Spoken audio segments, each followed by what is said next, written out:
예, 이번 시간은 효과적인 조직 운영을 위한 전략적 노무 관리와 관련돼서 강의를 좀 시작할까 합니다. 예, 저는 이번 강의를 맡게 된 양재모 노무사입니다. 우선은요, 우리가 노무 관리를 접근하기 위해서는 가장 먼저 사실은 이제 이해해야 되는 게 우리나라의 노동법의 구조는 도대체 어떻게 생겼는지 이걸 먼저 이해해야 어쨌든 노무 관리를 하는 데 있어 노동법을 기본적으로 이해할 수가 있다고 보여지고요. 그 다음에 우리 근로기준법은 어떤 체계로 구성이 되어 있는지 두 번째 보도록 하고요. 이제 가장 사실 이제 어려운 영역인데 우리가 이제 근로자에 대한 개념이 개별적 근로관계에서의 근로자 개념과 이런 또 집단적 노사관계에서의 근로자 개념이 다르다는 거, 이게 이제 노동법을 공부하시는 분들은 가장 어렵다고 하는 부분이에요. 그래서 그 부분을 좀 이해할 수 있는 시간으로 그렇게 진행하도록 그렇게 하겠습니다.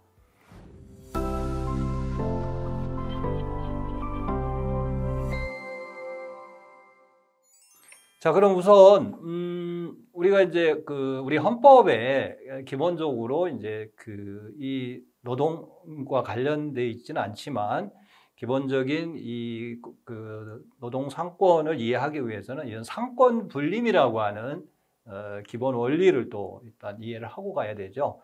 그러니까 권력을 한 곳에서 갖게 되면 이게 아무래도 이제 부패하게 되잖아요. 그래서 우리는 입법, 사법, 행정 이런 식으로 해서 서로 이제 견제할 수 있도록 균형을 이루도록 돼 있어요. 그러나 이제 대통령 중심제에서는 아무래도 행정부의 권한이 굉장히 세죠. 그러다 보니까 사실은 이제 어떤 법에 대한 행정부의 그 해석과 사법부에서의 그 판결이 서로 다를 수가 있어요. 그런 부분들이 우리가 또 이제 그 법을 이해하는 데 있어서 또 먼저 이해를 하고 들어가야 되는 부분이죠.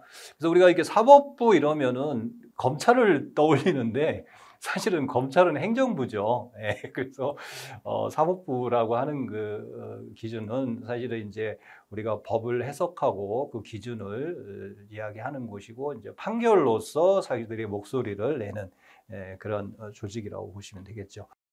자, 그럼 우선 우리 법이라는 것은 이제 이런 헌법을 중심으로 해서 법률, 시행령 이렇게 이제 되어 있고 각 그 시행령 밑에는 또 이렇게 이제 지침이라든가 이런 걸 통해 가지고 행정부가 그 법에 대한 그 기준들을 제시를 하게 되죠. 그러면 우리 노동과 관련돼서 헌법 조항을 이야기할 때 이제 가장 먼저 이야기하는 게 헌법 32조죠. 예, 헌법 32조. 그래서 이 헌법 32조는 국민이면 근로의 권리와 의무를 갖는다는 거예요. 그러니까 이 근로라는 것은 단순하게 의무만이 아니라 권리도 갖는 거죠. 예, 그러니까 국가는 일자리도 만들어줘야 되고 국민이면 누구나 권리니까 일할 권리잖아요. 일할 권리를 어떤 식으로든지 만들어줘야 될 그런 책무가 있는 것이고요.